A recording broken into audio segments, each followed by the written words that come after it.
आप सभी को मेरा श्री गौरी शंकर सीताराम राधेश्याम श्री गौरी शंकर दरबार में मैं सुयश अग्रवाल आप सभी का स्वागत करता हूं। सभी को प्रणाम, नमस्कार और प्रेम भरे हृदय से वंदन।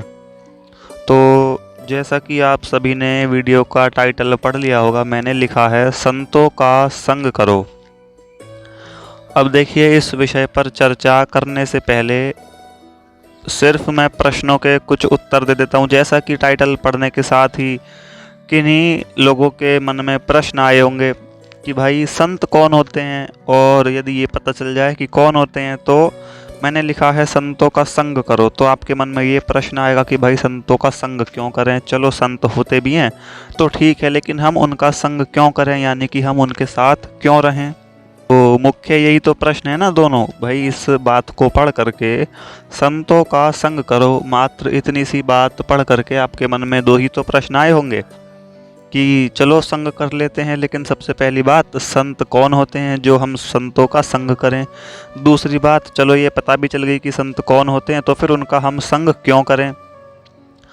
तो देखो, सबसे पहले बात तो इन दोनों बातों को ही छोड़ो, मैं एक तीसरी बात अपनी तरफ से बता दूं कि ये सब बातें जो है ना, जो मैं बता रहा हूँ, ये सावधान साधकों के लिए हैं, यानी कि भक्तों के लिए जो भगवान की तरफ सावधानी से चलना चाहते हैं, जिनके अंतःकरण में ये बात आ गई है, बस गई है, बैठ गई है कि अब तो हमें सिर्फ भगवान की तरफ ही चलना है। तो उनके लिए ये बातों का मायना है, उनके लिए ये बातें मतलब रखती हैं।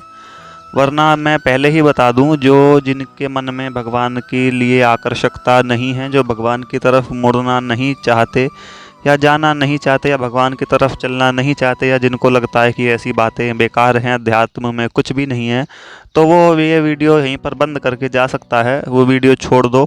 मैं तो कह रहा हूँ इस चैनल पे कभी आना ही मत, ये चैनल ही छोड़ दो, क्योंकि यहाँ पर मैं सिर्फ भगवान से संबंधित ही बातें करता हूँ, बताता हूँ, वीडियो बनाता हूँ, और इसके अलावा भगवान के अलावा आपको कोई भी यहाँ पर बात नहीं मिलेगी। तो बेसिकली उनको नास्तिक कहते हैं, जो भगवान से विमुख हैं, यानी कि जो भगवान को मानते जानते नहीं हैं, जिनकी श्रद्धा नहीं है, जो भगवान पर विश्वास नहीं करते। तो ऐसे लोग ज़रा इन वीडियो से दूर रहें, क्योंकि फिर वही होगा, आप वीडियो सुनोगे, आपको कोई बात अच्छी लगेगी नहीं, पसंद नहीं आएगी, आप गालियाँ बकोगे और सुनाओगे उल्टा सीधा, तो वही सब बातें होंगी बेकार की। तो मैं पहले ही कह दे रहा हूँ, जो भगवान की तरफ चलना चाहते हैं, भगवान की तरफ अपने जीवन को लगाना चाहते हैं, वही ये बातें सुने, वही इस चैनल की वीडियो सुने, वही इस चैनल पर आएँ। तो खैर चलिए, ये बात तो मेरी तरफ से कुछ अलग सी थी। अब इस वीडियो का जो विषय है उस पर चर्चा करते हैं। भाई संतों का संग करो। तो देखिए, मेरे याद आई बिल्कुल अभी अभी, हाँ याद आई, संत के नाम से ही सच्चा संत कौन होता है, सच्चे संत की पहचान क्या है, इसकी वीडियो मैं शायद एक पहले बना चुका हूँ। तो मैं इसी पॉइंट पर आई बटन पर वो सच्चे संत की पहचान क्या है ये वाली वीडियो लगा दूंगा। आप आई बटन पर क्लिक कर देना तो वो आपको वीडियो मिल जाएगी, तो आप उसको जा कर के सुन लेना। तो आपके पहले प्रश्न का तो उत्तर ये हो गया। अब मैं यहाँ पर भी बताऊँगा और एक अलग से वीडियो भी बना चुका हूँ। तो एक ही चीज़ को बार बार बताने से देखो क्या फ़ायदा। मैं सोचता हूँ कि कुछ अलग चीज़ हो तो उसकी वीडियो बना करके डाली जाए, वरना एक ही चीज़ को बार बार ही बताते रहो तो उसका क्या फ़ायदा है ना। तो चलो देखो, आपके पहले प्रश्न की वीडियो तो मैं पहले बना चुका हूँ, उसको मैं आई बटन पर लगा दूंगा, आप जा करके देख लेना कि संत कौन होते हैं। और चलो अब ठीक है, पहली बात तो ये हो गई कि संत कौन होते हैं, संतों का संग करो, बात ये थी। अब आपके मन में प्रश्न दो थे कि भाई संत सबसे पहली बात कौन होते हैं जो हम उनका संग करें। अब वो तो आपको पता चल जाएगा, वो वाली वीडियो सुनने के बाद। वीडियो आपको आई बटन पर दिख जाएगी, उसको क्लिक कर देना, वीडियो सुन लेना। चलो पहली बात पता चल गई, संत कौन होते हैं। दूसरी बात, जब आप वो वाली वीडियो सुन लोगे आपको पता चल जाएगी संत कौन होते हैं। उसके बाद संतों का संग करो। भाई क्यों करो, हमें क्या ज़रूरत है, ऐसा संत क्या कर देते हैं जो हमें उनका संग करने की आवश्यकता है, हमें उनको साथ रहने की आवश्यकता है। तो बेसिकली मैं अब इस वीडियो में, मतलब आगे जितने भी मिनट की ये वीडियो बनेगी, आपके इसी दूसरे प्रश्न का उत्तर दूंगा, यानी कि हम संतों का संग क्यों करें, संत क्या होते हैं, कौन होते हैं, वो आप दूसरी वीडियो में जाकर के सुन लेना। तो देखो, संग क्यों करना है, सबसे पहली बात तो अलग मैं पहले ही बता दूं कि ये इसका जवाब तो तभी मिल पाएगा जब हम संग कर लेंगे उनका। क्योंकि अध्यात्म जो है वो ज़्यादातर क्या होता है, 90% ऐसी बातें हैं उसमें जो कहने सुनने दिखाने की नहीं है, जो सिर्फ अनुभव का विषय हो सकती हैं, यानी कि सिर्फ अनुभव की चीज़ें हैं। लेकिन फिर भी कोशिश करूँगा कि मैं संतों का संग क्यों करना चाहिए इस बात को बता सकूं। तो जिन्होंने करा है उसका अनुभव हो ही जाएगा, जिन्होंने नहीं करा वो एक बार इस चीज़ को सोच करके अपनी कल्पना में ही ऐसा अनुभव करें कि हाँ मैं संतों के संग हूँ और ऐसा ऐसा अवश्य होगा। देखो बात विश्वास की भी होती है, क्योंकि भाई ईश्वर का दूसरा नाम विश्वास है, भगवान का तो दूसरा नाम विश्वास ही है। यदि नहीं होगा तो कुछ होगा ही नहीं, और यदि होगा तो सब कुछ होगा। भाई बात विश्वास पे ही तो ठहरी है। तो देखो होता क्या है, संग करेंगे हम तो संत हमें जीवन की जो है वास्तविक दिशा दिखाते हैं। हम सत्संग के माध्यम से ही, देखो सत्संग शब्द किससे बना है, इसी चीज से तो बना है, सत्संग यानी कि सत्य का संग, यानी कि संतों का संग। सत्संग के माध्यम से ही हम ये जान पाते हैं कि हमें क्या करना है और क्या नहीं करना। अब देखो अज्ञानता में हम बहुत से अपने जीवनचर्या में रोज़मर्रा में ऐसे कार्य कर लेते हैं जो उचित नहीं हैं, जो करने नहीं चाहिए। तो क्योंकि मैंने बोला अज्ञानता में हमको उस चीज़ का पता ही नहीं होता, लेकिन जब हम सत्संग कर लेते हैं, संतों के संग हो जाते हैं, तो हमको इस चीज़ का अनुभव हो जाता है, ज्ञान हो जाता है कि कौन से कार्य सही हैं और कौन से गलत हैं। जब हम सत्संग के द्वारा हमें सत्य का ज्ञान होता है, हम सत्य से जुड़ने की कोशिश करते हैं, तो वो जो अज्ञानता है जिसमें हम गलत कार्य कर रहे थे, बुरे काम कर रहे थे, हमको पता चल जाती है कि हाँ ये गलत काम है और हमको ये नहीं करने चाहिए। और फिर कुछ समय पश्चात वो व्यक्ति जो है सत्संग के ही माध्यम से उस काम को छोड़ देता है। तो सत्संग बेसिकली क्या है, भगवान की तरफ चलने का एक तरीका, एक बूस्टर स्पीड एक तरीके से आप मान लो। तो जब व्यक्ति भगवान से जुड़ जाता है तो उसका जीवन बदल जाता है। अब देखो जैसे कि मैं उदाहरण देना चाहूँ, आपने पढ़ा होगा जामिल, गणिका, गिद्ध, सजन, ऐसे ही अनेकों व्यक्ति हुए हैं जो बुरे कार्य करते थे, अब ये भी अपने आप ही बदल गए। देखो तो ये करते करते अपने आप थोड़ी ना बदल गए, इनके जीवन में क्या आया, कोई संत आया, कोई भगवान का भक्त आया, इनके जीवन में सत्संग हुआ, जिस सत्संग के माध्यम से, जिस सत्संग के प्रताप से इनके जीवन में बदलाव हुआ। अब देखो ऐसे मेरे को अभी एक और उदाहरण याद आया, वाल्मीकि जी।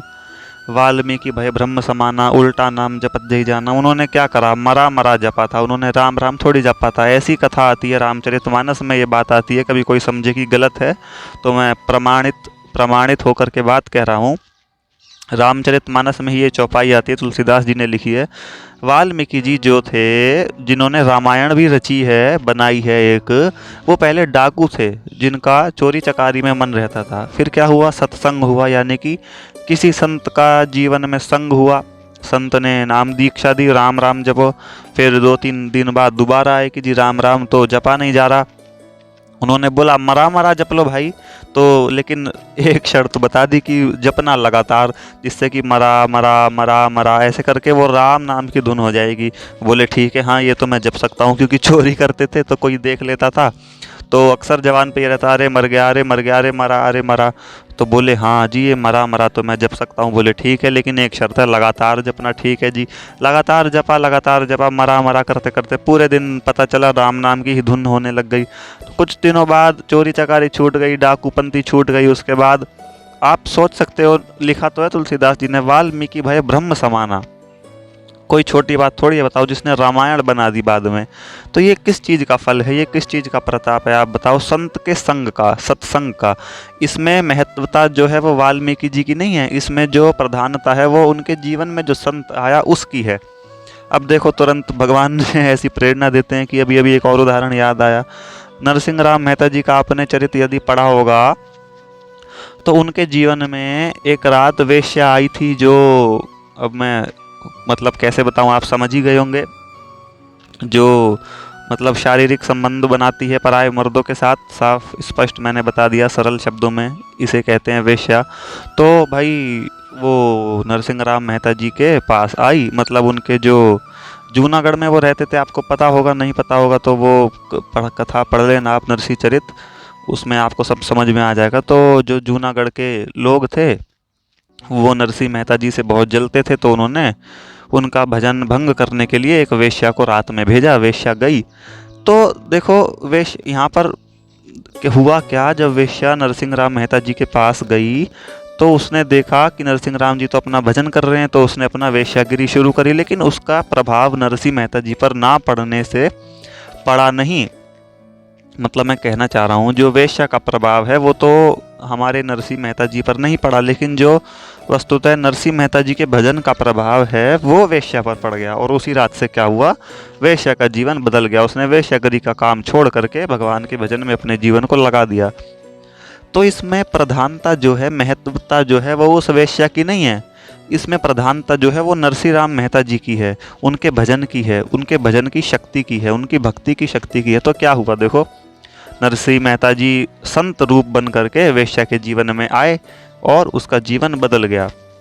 तो मेरे हिसाब से ये दो मैंने प्रत्यक्ष उदाहरण दिए हैं, बाकियों के वो नाम बता दिया, जामिल गणिका, ये सब ये गलत काम करते थे, तो इनके जीवन में संत आए और इनका जीवन कैसे बदल गया आपके सामने प्रत्यक्ष उदाहरण है, देख लो।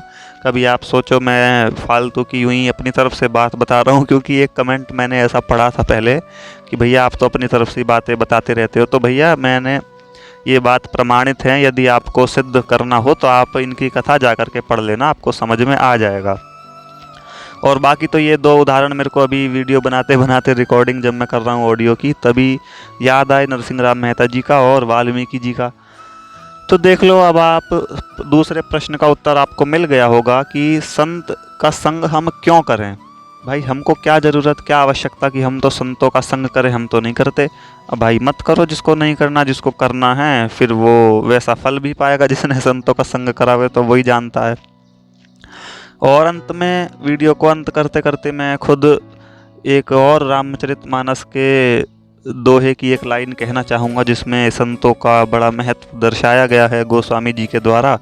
सिर्फ एक ही लाइन है कि भगवान क्या कह रहे हैं, संत समागम हरि कथा तुलसी दुर्लभ दोए। अब आप इस बात को समझो, देखो भगवान ने ये नहीं कहा कि भगवान दुर्लभ हैं, अरे भगवान से ज़्यादा सुलभ तो कोई है ही नहीं, भगवान बड़े सुलभ हैं। भगवान ने क्या कहा, दो चीज़ दुर्लभ हैं, तुलसी दुर्लभ दोए।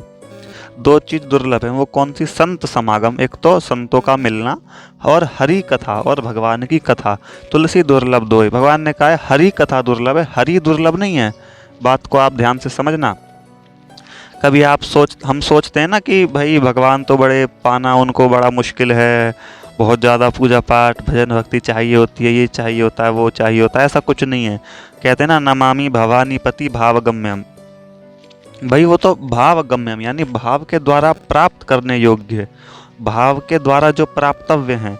नरसिंह राम मेहता जी की दोबारा देखो उदाहरण याद आ गया मेरे को बात करते करते। 7 दिनों के अंदर उन्हें भगवान साक्षात श्री भगवान देवादिदेव महादेव जी के दर्शन हो गए थे, मात्र 7 दिनों के भीतर। भाव ऐसा था, भक्ति ऐसी थी, भजन की प्रगाढ़ता ऐसी थी। भगवान देखते हैं कॉन्सेंट्रेशन कितना है इसके मन में, लगन जिसे कहते हैं ना, लगाव, अटैचमेंट, आसक्ति कितनी है भगवान के प्रति, तो वो चीज़ काम करती है। तो क्या कहा भगवान ने, संत समागम हरि कथा तुलसी दुर्लभ दोए। ये चीज़, दो चीज़ दुर्लभ हैं। आप सोचो करोड़ों कमा लिए, बहुत पैसा कमा लिया, ये हो गया वो हो गया, लेकिन आपके जीवन में संत नहीं है, कोई सत्संग का जरिया नहीं है, तो वो चीज़ बेकार है। देखो संत की संगति बड़ी दुर्लभ है। बहुत ज़्यादा अमीर बना जा सकता है, बहुत ज़्यादा शारीरिक बल में ताकतवर बना जा सकता है, बहुत ज़्यादा बुद्धिमान हुआ जा सकता है, सब कुछ किया जा सकता है, लेकिन संत समागम हरि कथा तुलसी दुर्लभ दोए। भैया कहीं सच्ची भगवान की कथा मिल जाए, कोई सच्चा संत मिल जाए, उस अवसर को चूकना मत, उस अवसर को छोड़ना मत, क्योंकि खुद भगवान कह रहे हैं बड़े दुर्लभ हैं। और यदि मिल जाएं तो अपने पुरुषार्थ पर अभिमान मत करना कि भाई हमें तो संत मिल गए, हमें तो कथा मिल गई। ये भगवान की कृपा से ही संभव है कि ऐसा हो जाए। तो खैर चलिए, इस वीडियो में मैं 2 ही प्रश्नों का उत्तर देना चाह रहा था कि संत कौन होते हैं। तो वो मेरे तुरंत याद आया कि वीडियो मैंने पहले बना रखी है, वीडियो आई बटन पर आपको दिख गई होगी, मैं लगा दूंगा, उस पर जा कर के आप सुन लेना कि संत कौन होते हैं। और दूसरी प्रश्न का उत्तर मैंने दे दिया कि संग क्यों करें, क्या आवश्यकता, तो मैंने आपको बता दिया कि उदाहरण सहित बताया कि प्रत्यक्ष संग करने से, संत का संग करने से क्या होता है, आप समझ गए होंगे। जीवन में ना पूरा बदलाव आ जाता है। जब हमारा जीवन भगवान की तरफ मुड़ता है तो एकदम चेंजेस हमको देखने को मिलते हैं। दैवीय गुणों से संपन्न हो जाता है जीव जब वो भगवान की तरफ मुड़ता है। और जरिया क्या है? सत्संग। जरिया क्या है? संतों का संग। तो चलिए फिर मिलते हैं ऐसी ही किसी वीडियो में। इतने सभी को आनंद मंगल सहित। श्री गौरी शंकर सीताराम। राधे श्याम।